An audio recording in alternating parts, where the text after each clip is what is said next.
العلم هو النور الهادي والمفتاح لكل الخير من يرد الله به خيرا.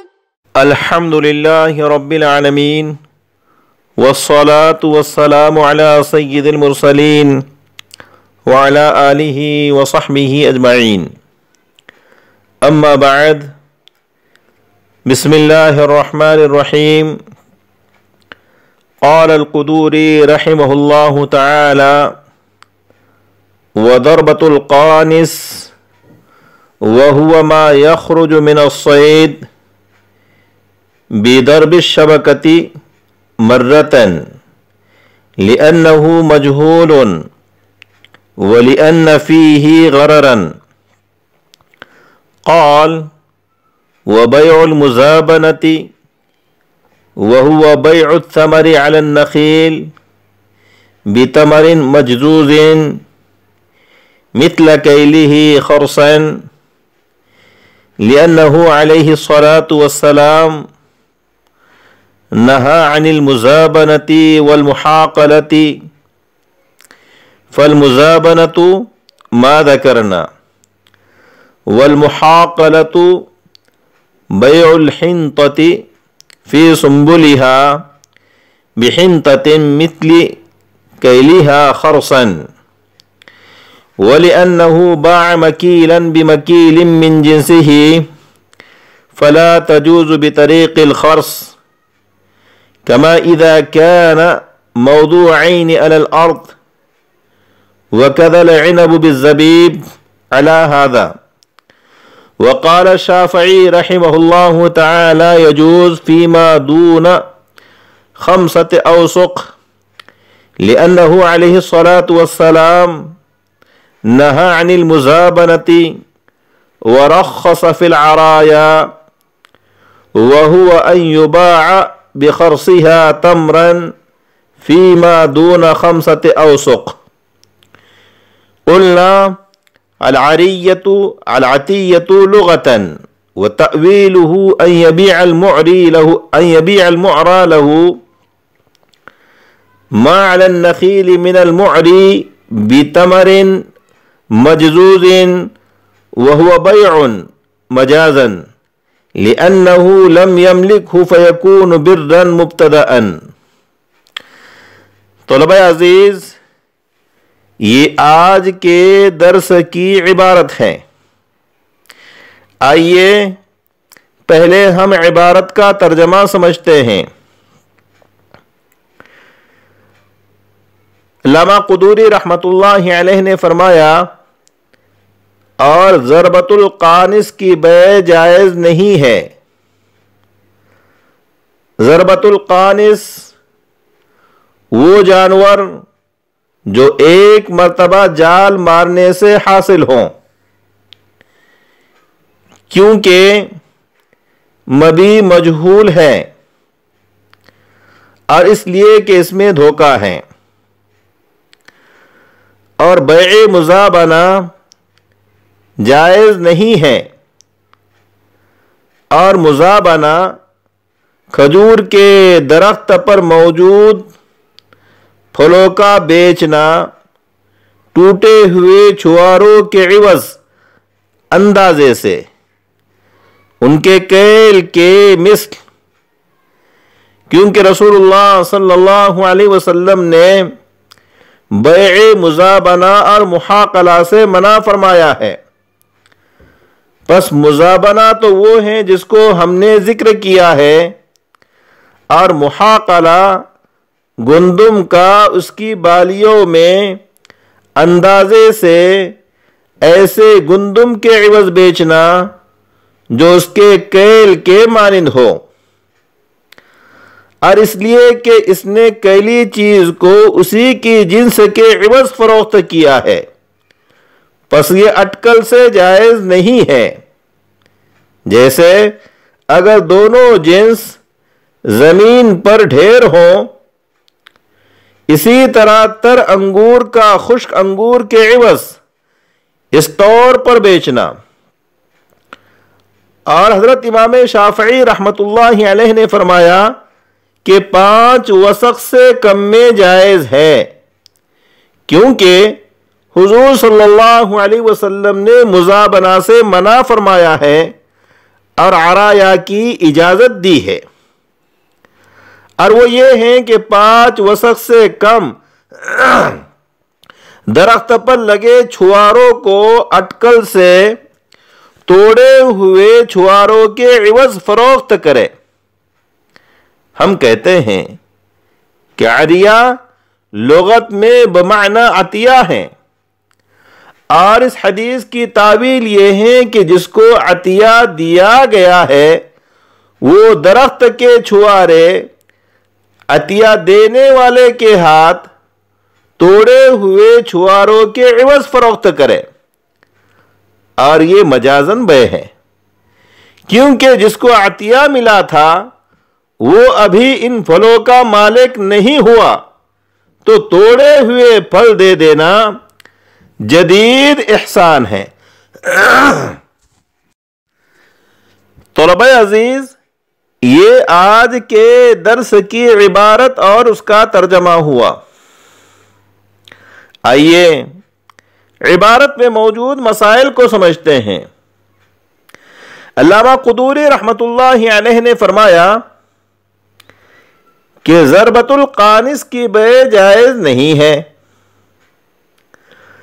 ضربۃ القانص وہ جانور جو ایک مرتبہ جال مارنے سے حاصل ہو،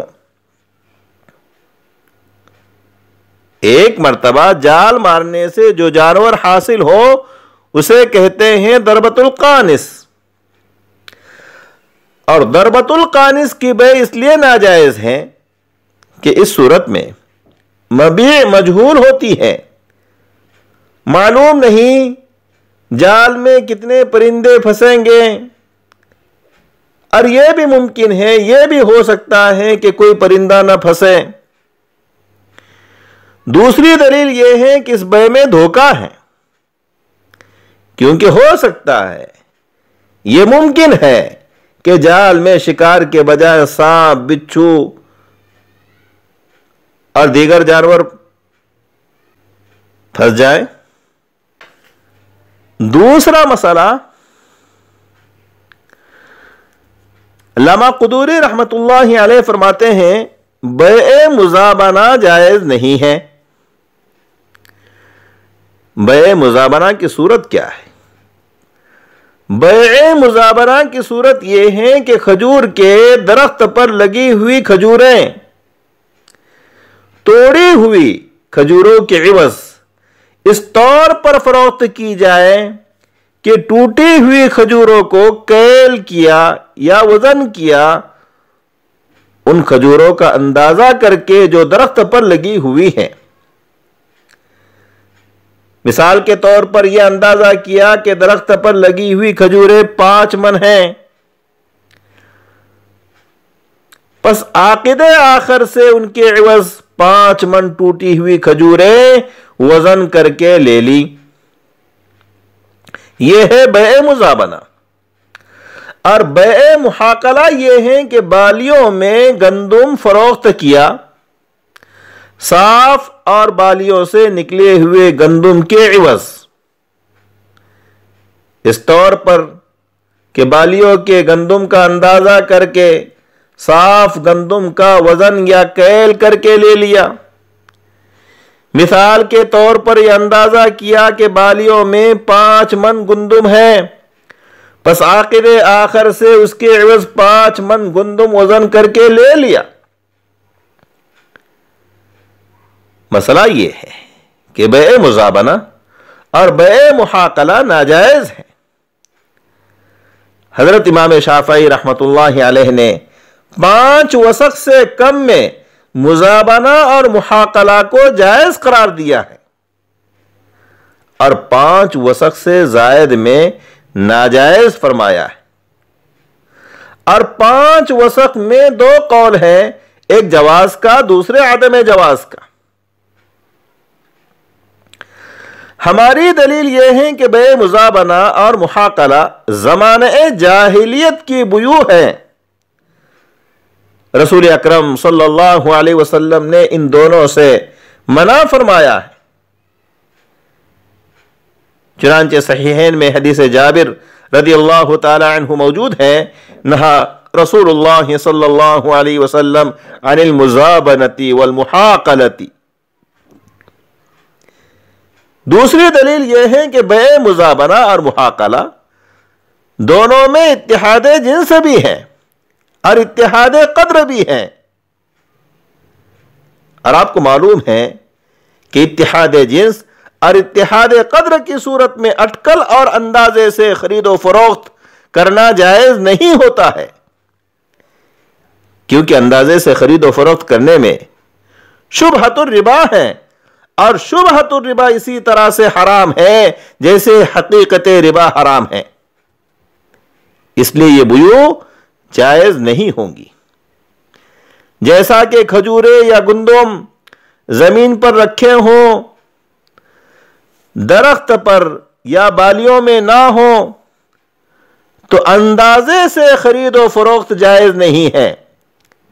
اسی طرح اگر انگور درخت پر ہوں تو ان کا اندازہ کر کے ان انگوروں کے عوض وزن یا کیل کر کے بیچنا ناجائز ہے جو ٹوٹے ہوئے ہیں، کیونکہ یہ بھی مزابنہ اور محاقلہ کے قبیل سے ہے۔ حضرت امام شافعی رحمۃ اللہ علیہ کی دلیل یہ حدیث پاک ہے، ان النبی صلی اللہ علیہ وسلم نہى عن بیع المزابنۃ ورخص فی العرایا۔ عرایا عریتن کی جمع ہے، اور حضرت امام شافعی نے عریہ کی تفسیر یہ کی کہ 5 وسق سے کم درخت پر لگے چھواروں کو اٹکل سے توڑے ہوئے چھواروں کے عوض بیچے، یعنی درخت پر لگے چھواروں کا اندازہ کیا کہ وہ 5 وسق سے اس قدر کم ہے، پس ان کے عوض توڑے ہوئے چھوارے اسی کے بقدر وزن یا کیل کر کے دے دے، تو یہ عریہ ہیں۔ اس حدیث میں رسول اکرم صلی اللہ علیہ وسلم نے بیع مزابنہ سے منع فرمایا ہے اور عرایا کی اجازت دی ہے، پس معلوم ہوا کہ 5 وسق سے کم میں اس طور پر بیع کرنا جائز ہے۔ اس کی تائید صحیحین میں مذکور حدیث ابو ہریرہ سے بھی ہوتی ہے کہ ان رسول اللہ صلی اللہ علیہ وسلم رخص فی بیع العرایا بخرصها فیما دون 5 اوسق او فی 5 اوسق، یعنی رسول اکرم صلی اللہ علیہ وسلم نے 5 وسق سے کم یا 5 وسق میں اٹکل سے بیع عرایا کی اجازت دی ہے۔ ہماری طرف سے یعنی احناف کی طرف سے اس کا جواب یہ ہے کہ عرایا کے یہ معنی نہیں ہے، بلکہ لغت میں عریتن کے معنی عطیہ کے ہیں، اور اس حدیث کی تعویل یہ ہے کہ کسی نے کسی غریب آدمی کو درخت پر لگے ہوئے پھل عطیہ دیے، اب وہ غریب آدمی ان پھلوں کی وجہ سے ہر وقت باغ میں آتا جاتا رہتا ہے، جس کی وجہ سے بسا اوقات باغ کے مالک کو تکلیف ہوتی ہے، اور کبھی یہ ہوتا ہے کہ اس غریب آدمی کو فوری ضرورت ہوتی ہے، پس باغ کا مالک اپنی تکلیف کو دور کرنے کے واسطے یا اس غریب آدمی کی فوری ضرورت پورا کرنے کے لیے چاہتا ہے کہ میں اس کو توڑے ہوئے پھل دے دوں تاکہ اس کی آمد و رفت موقوف ہو اور اس کی ضرورت پوری ہو جائے، لیکن اس کو وعدہ خلافی کا اندیشہ ہے، کیونکہ اس نے درخت پر لگے پھلوں کے دینے کا وعدہ کیا تھا۔ بس حدیث پاک میں بیان کیا گیا کہ یہ وعدہ خلافی نہیں ہے، اس کو مجازاً بیع کہہ دیا گیا، ورنہ یہ بیع نہیں ہے حقیقتاً۔ وہ اس طرح کیونکہ عطیہ ایک ہبہ ہوتا ہے، بخشش ہوتی ہے، اور ہبہ میں معرا لہو موہوب لہو جب تک شے موہوب پر قابض نہ ہو تب تک وہ شے موہوب کا مالک نہیں ہوتا ہے. اس لیے کہ ہبہ میں قبضہ بالاتفاق شرط ہے، اور یہاں موہوب لہو کا قبضہ متحقق نہیں ہوا، پایا نہیں گیا، کیونکہ یہ پھل ابھی معری یعنی ہبہ کرنے والے کے درخت پر لگے ہیں. پر جب موہوب لہو ان پھلوں کا مالک نہیں ہوا تو غیر مملوک کی بے بھی در حقیقت بے نہیں ہوئی. پھر چونکہ جس شخص کو عطیہ دیا گیا وہ ضرورت مند ہے، اس لیے اس کو ان پھلوں کی ضرورت ہے، تو ہبہ کرنے والے نے یہ دوسرا احسان کیا کہ اپنے توڑے ہوئے پھل بطور احسان اس کو دے دیے. پس درخت پر لگے ہوئے پھلوں کے عوض توڑے ہوئے پھل دے دینا حقیقتاً بے نہیں ہے، بلکہ یہ اثر نو عطیہ اور ہبہ ہے. لہذا حضرت امام شافعی رحمت اللہ علیہ کا اس حدیث پاک کو 5 وسق سے کم میں مزابنہ اور محاقلہ کے جواز پر پیش کرنا درست نہیں ہوگا. طلبہ عزیز، سبق میں آپ نے سنا کہ 5 وسق سے کم میں بیع مزابنہ اور محاقلہ حضرت امام شافعی رحمت اللہ علیہ کے نزدیک جائز ہیں. وسق کیا ہے؟ وسق ایک پیمانہ ہے جس میں 60 صاع پھل سماتے ہیں، اور 1 صاع کا وزن 3 کلو 149 گرام 280 ملی گرام ہوتا ہے. آپ اس وزن کو 60 سے ضرب دیجئے، جو ما حصل ہوگا وہی وزن 1 وسق کا ہوگا. اکتفی علی هذا والسلام علیکم ورحمۃ اللہ وبرکاتہ. السلام عليكم. لا تنسوا الاعجاب بالفيديو والاشتراك في القناة تشجيعا لنا لنستمر بنشر المزيد إن شاء الله.